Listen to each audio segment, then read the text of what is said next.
દર વર્ષે ચોમાસાની અંદર સુરતની આની આ જ પરિસ્થિતિનું નિર્માણ થતું હોય છે. દર વર્ષે ખાડીપુર આવે છે. દર વર્ષે ખાડીપુરની અંદર કોઈને કોઈ વ્યક્તિ પોતાનો જીવ ગુમાવે છે, કોઈ પોતાના બાળકો ગુમાવે છે, કોઈ પોતાના પિતાને ગુમાવે છે. આ પરિસ્થિતિનું નિર્માણ દર વર્ષે થાય છે ને હરેક જગ્યા ઉપર પાણી ભરાવાના કારણે કેટલાય સુરતના લોકોના વાહનો ખરાબ થઈ જાય છે, કેટલા લોકોના ઘરમાં પાણી ઘૂસી જાય છે, જેમાં ઘર વખરીનું નુકસાન થાય છે, તો ઘણા લોકોની દુકાનોમાં પાણી ઘૂસી જાય છે, જેના કારણે માલ સામાનનું લાખો કરોડોનું નુકસાન થાય છે.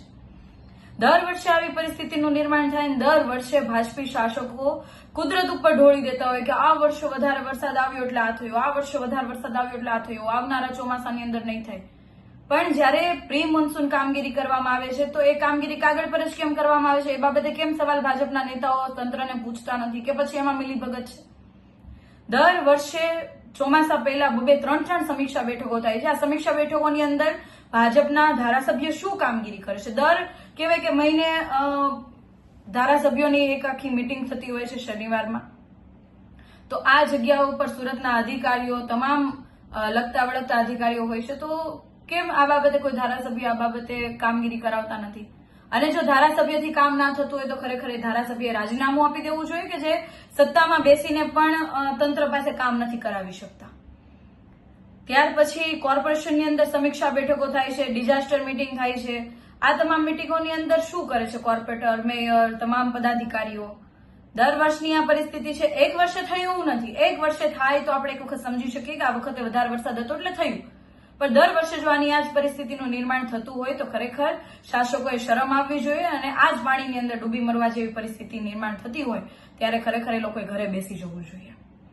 સમીક્ષા બેઠકોની અંદર માત્ર ને માત્ર સીન સપાટા કરવા, ફોટા પાડવા, નાસ્તો કરો, છૂટા પડો, આ જ કામ છે ભાજપના નેતાઓને. છેલ્લે એની કહેવાય કે ભરપાઈ સુરતના લોકો જ કરે છે. દર વર્ષની પરિસ્થિતિનું નિર્માણ આવું થાય છે અને દર વર્ષે સુરતના લોકો ભોગવે છે. આ એ જ સુરત મહાનગરપાલિકા છે કે જે ખૂબ સમૃદ્ધ મહાનગરપાલિકા છે. આ એ જ સુરત છે કે જેના લોકો ખૂબ મોટા પ્રમાણમાં ટેક્સ સરકારને ભરે છે. આ એ જ સુરત છે કે જેનું જીડીપી ખૂબ હાઈ છે અને સામે વળતર સ્વરૂપે સુરતના લોકોને શું મળે છે? આ તો સારી વાત એ છે કે સુરતના લોકો કહેવાય કે આફતને અવસરમાં બદલી નાખે છે અને એકદમ કહેવાય કે આફતમાંથી બહાર નીકળવા માટેના તમામ પ્રયાસો એકાબીજાની મદદથી કરી લે છે. પણ તંત્રની શું જવાબદારી? પાણી ભરાયું હોય તો એની કાઢવાની જવાબદારી નથી.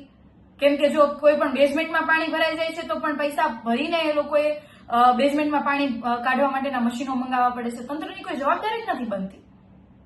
તો લોકો શા માટે વેરો ભરે છે? આવા નિયમો શા માટે બનાવવામાં આવે છે અને શા માટે એની કોઈ વ્યવસ્થા કરવામાં નથી આવતી? આ વર્ષે આ ચોમાસાની અંદર 15 થી વધારે લોકો મૃત્યુ પામ્યા છે, તો એના માટે જવાબદાર કોણ છે? અને શું કર્યું ધારાસભ્યોએ, શું કર્યું તમામ કોર્પોરેટરોએ, શું કર્યું મેયરે, બધાએ શું કર્યું? લોકો એટલા માટે વોટ આપે છે તમને લોકોને, લોકો એટલા માટે ટેક્સ ભરે છે કે આવી રીતના દર વર્ષે નિર્માણ થાય. જયારે વિરોધ પક્ષ તરીકે અમે હતા ત્યારે વારંવાર કીધું કે તમે આનું કોઈ આયોજન કરો, આયોજન કરો. કોઈ આયોજન નહીં. 1200 કરોડ રૂપિયાથી પણ વધારે રૂપિયાના ખર્ચ આખા સુરતની અંદર સ્ટ્રોંગ ડ્રેનેજનું નેટવર્ક નાખવામાં આવ્યું છે, પણ ટોટલી ફેલ. દર વર્ષે ફેલ. દર વર્ષે એટલું પાણી ભરાય. પ્રી મોન્સૂનના કરોડો રૂપિયા ફળવાય છે પરંતુ કોઈ કામગીરી નથી થતી. દર વર્ષે લોકો આટલી મોટી સંખ્યામાં હેરાન થાય, લાખો કરોડોનું નુકસાન થાય, પરંતુ આ શાસકો એકદમ શરમ વગરના થઈને બધું જોવે, 2 દિવસ સીન સપાટા કરશે, સમીક્ષાઓ કરશે અને પછી બધું પૂરું. પાછું આવતું ચોમાસું પાછું કે છે કુદરતનો કહે. કુદરતમાં વરસાદ વધારે, ઉપરવાસમાં વધારે વરસાદ પડ્યો એટલા માટે થયું. ખરેખર હું તો ભાજપના તમામ કાર્યકર્તાઓને કહેવા માંગુ છું, તમે તો હવે જરાક જાગો. તમે તો તમારા નેતાઓને પૂછો તમે શું કરો છો મિટિંગોની અંદર, સમીક્ષા બેઠકોની અંદર. આટલી બધી સુરતની પરિસ્થિતિ ખરાબ થાય છે છતાં પણ બધા ચૂપ છો. શું સાચું હિન્દુત્વ છે? ખૂબ મોટી સભાઓની અંદર વાત કરતા હોવ છો તમે બધા હિન્દુત્વ. શું છે સાચું હિન્દુત્વ? પ્રજાની રક્ષા કરવી એ સાચું હિન્દુત્વ નથી. 15 લોકો મરી જાય છે છતાં તમે હિન્દુત્વની વાત કરતા ફરતા હોવ છો. રાજારામે વનવાસ ભોગવ્યો હતો પણ પ્રજાને ક્યારેય દુઃખી નહોતી થવા દીધી. એ સાચું હિન્દુત્વ હતું. એ આપણને શીખવતા હતા. શું શીખા તમે એમાંથી? છત્રપતિ શિવાજી મહારાજ કે જે પ્રજા માટે કેટલાય યુદ્ધ કર્યા, પોતાની આખી જિંદગી યુદ્ધ કરતા રહ્યા. એને પોતાનો રાજધર્મ નિભાવ્યો. તમે ક્યાં છો? રાજધર્મ કેમ નથી તમે નિભાવી શકતા? અને જો તમારાથી ના નિભાવાતો હોય તો તમારે ખરેખર ઘરે બેસી જવું જોઈએ. અને તમે નહીં બેસો તો સુરતના લોકો, ગુજરાતના લોકો સમય આવતા જવાબ આપશે. હું તો સુરતના લોકોને ખૂબ ખૂબ ધન્યવાદ આપું છું કે જે લોકો દર વર્ષે આફતને અવસરમાં ફેરવીને પોતાના પરિવારજનોની રક્ષા કરે છે, પોતાના આસપાસના લોકોને મદદ કરે છે અને આ આફતમાંથી બહાર નીકળવા માટેના સતત પ્રયાસો કરે છે.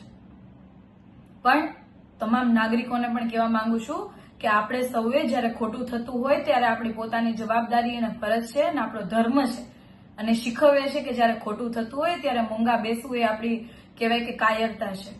જ્યારે ખોટું થતું હોય ત્યારે એમને સામે અવાજ ઉઠાવવો એ આપણી જવાબદારી છે. આજે આપણે અવાજ ઉઠાવશું તો આવનારા સમયમાં એવી ઘટનાઓ નહીં બને, કોઈ પરિવાર પોતાના દીકરા કે દીકરીને નહીં ગુમાવે.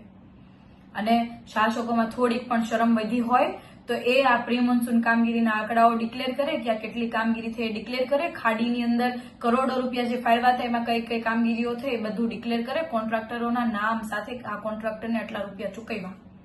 તમે કઈ નહીં કરી શકો તો કઈ નહીં, સુરતના લોકો એને જવાબ આપી દેશે. જય હિન્દ.